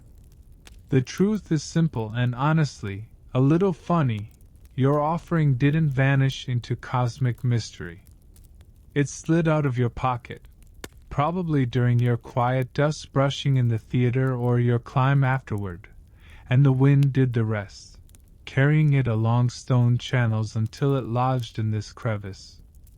The cat probably added a final nudge, dragging it into the gap like a tiny, indifferent curator, collecting odd bits that smelled faintly of laurel and human hands. You hold the sprig and brush dust from the leaves with your thumb. The leaves crackle softly. They are imperfect now, worn by the sanctuary itself. And that wear makes the offering feel more honest, not less. It has traveled Delphi. It has been handled by wind and stone and a cat with no spiritual agenda. It has become part of the place before you ever got to, properly, place it. You laugh silently, just a small shake in your shoulders, because the entire problem you carried like a private drama was solved by physics and a furry opportunist. Your brain wants to interpret it, of course. It wants to declare a lesson in fate, a sign in the cat's paw, a cosmic wink. You keep it simpler. You tell yourself, sometimes your sacred moment is just a drop thing and a patient search. Sometimes the oracle is a reminder to look where debris collects, to follow wind patterns, to accept help from unexpected hands. even if the hands are attached to a cat that looks at you like you're the entertainment. You tuck the sprig back into your pocket, carefully this time deeper, and feel the comforting pressure of it against your leg. You take one slow breath and let it taste like laurel and dust and relief. Now the problem is resolved. The day can return to softness. You stand, give the crevice a grateful glance, and step back toward Delphi's terraces with a calmer heart, carrying a battered little offering that has already been blessed by the simplest, most human truth of all. You lost it, you searched, you found it, and you're still okay. You carry the recovered sprig like a small pulse in your pocket, and the sanctuary feels different now, not because the stones rearrange themselves, but because your body stops bracing for unfinished business. The day loosens. The wind stops being a suspect. Even the sunlight looks less like a spotlight and more like a blanket pulled up carefully over the mountain's shoulders. You walk back through familiar terraces with the soft confidence of someone who has already returned from a detour. The sacred way curls ahead, and each bend hands you a quiet callback. The corner where laurel smoke first found your face, the step where your ankle negotiated a wobble, the wall that held shade like cool water. You pass the market terrace where awnings are being tied down again, and the air carries a faint echo of bread and olive oil, as if your mouth still remembers being fed. The theater sits in its stone bowl, empty again, and you give it a brief, grateful glance. It listened without asking for a performance, and it gave you your cloth strip back through a bored bird's beak, which is probably the closest Delphi gets to customer support. The thought softens your face, and you let the small humor live beside the tenderness without either one ruining the other. A feather lies near a step, maybe the same one, maybe a different one, because feathers have a way of multiplying when you begin to look for them. You don't reach for it this time. You let it stay where the wind can claim it. You've learned that not everything needs to become your private omen, even if your brain keeps trying to write the script. You turn toward the Castalian spring, drawn there the way you're drawn toward clean water after a long day, less for magic, more for reset. The path dips. The air cools. The familiar water sound returns, soft, steady, stubborn. The spring sits in its rock pocket, shadowed and clear, with cliff walls holding the chill like a secret. You kneel and dip your fingers in, and the cold bites again, exactly as before, like the mountain refuses to flatter you. You splash your hands, then your face, letting water run along your jaw and into your collar. The shock is smaller now because you expect it, and that expectation feels like trust. You breathe out. You let the shiver pass through you, clean and uncomplicated. You pull the base sprig from your pocket and hold it over the basin. It looks different now, dusty, slightly crushed, leaves cracked at the edges. It has traveled. It has been handled by wind, stone, and a cat with the emotional range of a statue. You let yourself enjoy the comedy of that without squeezing it into a lesson. You wet your fingertips and touch the leaves again, the way you did yesterday. Water darkens the brittle surfaces, briefly making them look alive. The scent rises sharper, green and bitter, cutting through the spring's mineral smell. Laurel and water, both simple, both ancient, both doing their quiet work. You don't rush the gesture you promise yourself. You look around for a place that feels right. Not dramatic, not central, just honest. Near the basin's edge, a flat stone sits slightly apart, where small leaves and grit gather in a natural pause of the flow. It's humble, a corner that collects what the world drops. It feels fitting. You set your offering there gently, cloth tied down, leaves resting against stone. You don't demand a response. You don't bargain. You simply let the act be what it is, a small weight set down after being carried farther than necessary, a quiet thank you to a place that held your attention long enough for you to notice yourself again. Your hand hovers for one extra second, then withdraws slowly, as if you're releasing something fragile. The spring keeps flowing. The mountain keeps being a mountain. And still, something inside you eases, like a knot finally trusting it can loosen without falling apart. When you stand, your sleeves catch a faint whisper of laurel from higher terraces, and you remember dark fingertips sorting leaves, resin melting on coals, smoke balanced so it steadied rather than overwhelmed. You remember bread cracking under your teeth, oil soaking into the crumb like sunlight soaking into stone.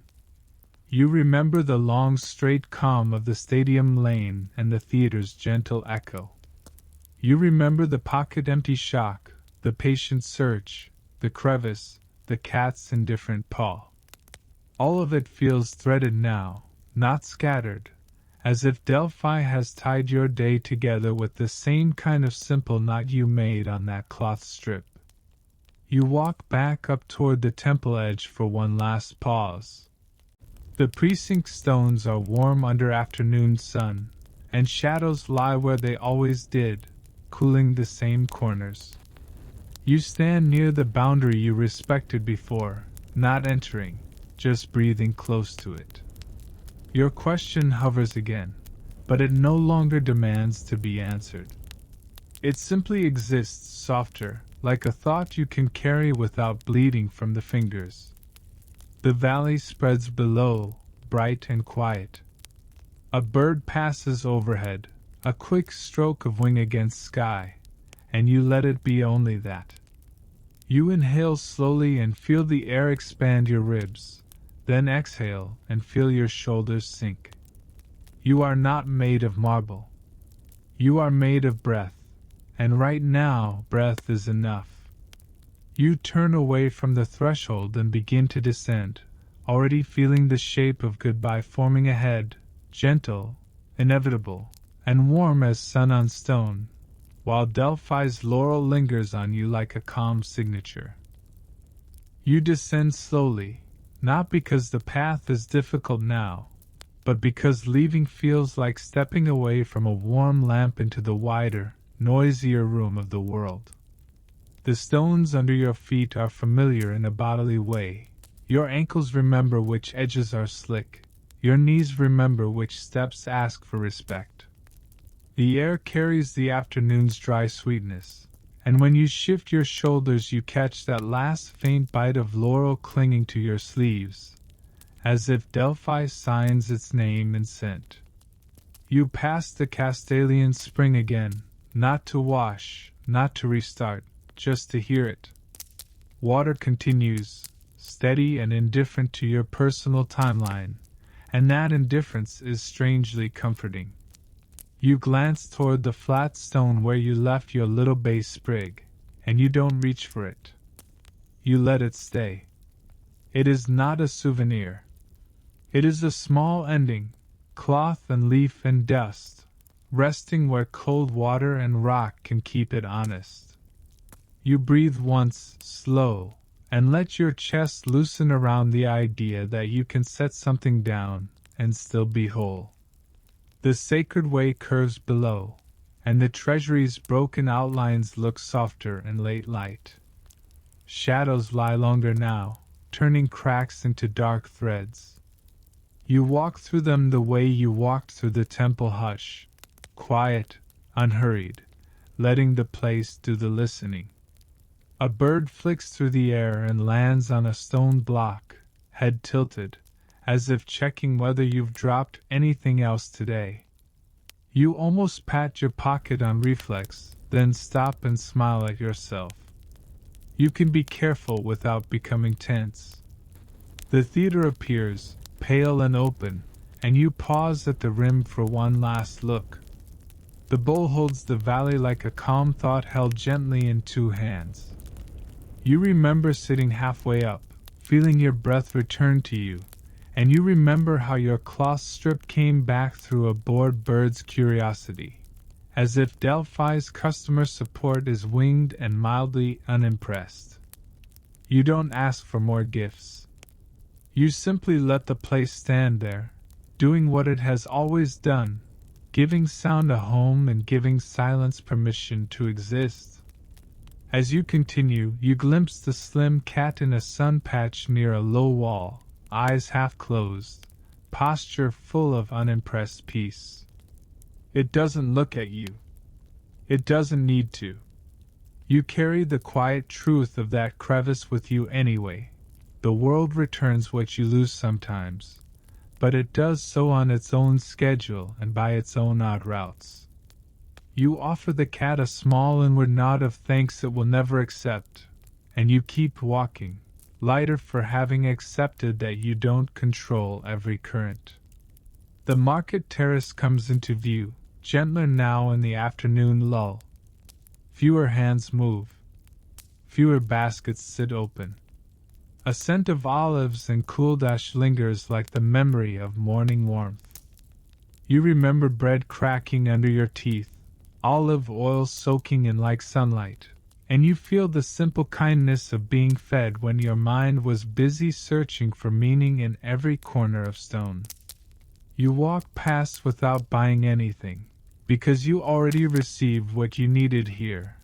Ordinary care, done quietly, without asking for applause. The path dips, and pines return at the edges, their needles combing the light into soft shivers. A breeze moves through, clean and cool, and you let it rinse you. You think of the bird gliding above the clearing, wings wide, riding invisible currents. You don't force yourself to glide. You just stop flapping quite so hard inside your own head. Your breath stays low. Your steps stay even.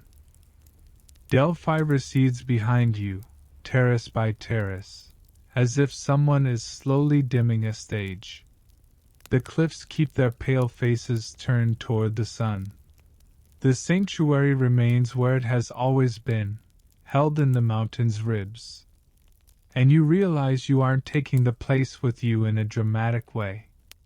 You're taking it in small, practical pieces. The cold bite of spring water, the steadiness of laurel smoke balanced by careful hands, the patience of stone that doesn't rush, the long straight calm of the stadium lane, and the way your breath finally learned to slow. You reach the little courtyard once more, the one that sheltered you when the lanterns were low and your search needed warmth more than strategy. The beam still holds its small carved mark, Dream Journey Sleep, and it feels less like a label and more like an instruction. Rest is allowed, and your mind does not have to earn sleep by solving every last thing. You pause beneath it for a breath, the way you paused at thresholds all day, and you let your body register that you made it through the climb, the hush, the lost and found patience, the gentle return. Then you step beyond the last stones into the road that leads back to villages, to tasks, to messages that will try to pull you into urgency again. The sky turns toward evening, and the valley darkens in slow layers. You don't feel cured. You don't feel newly perfect. You feel something more believable, steadier, softer at the edges, less afraid of silence. You give Delphi a final inward bow, no spectacle, just gratitude, and you walk on, carrying its laurel trace like a faint, private signature, letting the mountain fade behind you without tearing at the goodbye. The road grows quieter as evening settles, and with each step you feel the day folding itself into softer shapes, like linen laid carefully over a sleeping body. The scent of laurel on your sleeves thins until it becomes imaginary. And that is fine, because you already know it is there. You do not need to prove it. You let the mountain's last light rinse your face, and you let your eyelids feel heavy in a way that is safe, not alarming, as if tiredness is finally allowed to be simple. In your mind, Delphi becomes clear, cool water slipping over stone, warm oil shining on bread, a theater bowl holding silence, a cat blinking in a sun patch, a bird riding wind. None of it asks you to solve anything tonight. None of it asks you to be impressive. It only asks you to breathe the way you breathe there, slowly, low in the ribs, steady enough that your thoughts stop sprinting ahead. If a worry tries to follow you home, you can picture it resting on that flat stone by the spring, like a leaf that has finally stopped skittering. You can let it stay there for now. You can give yourself permission to pause, to soften, to drift.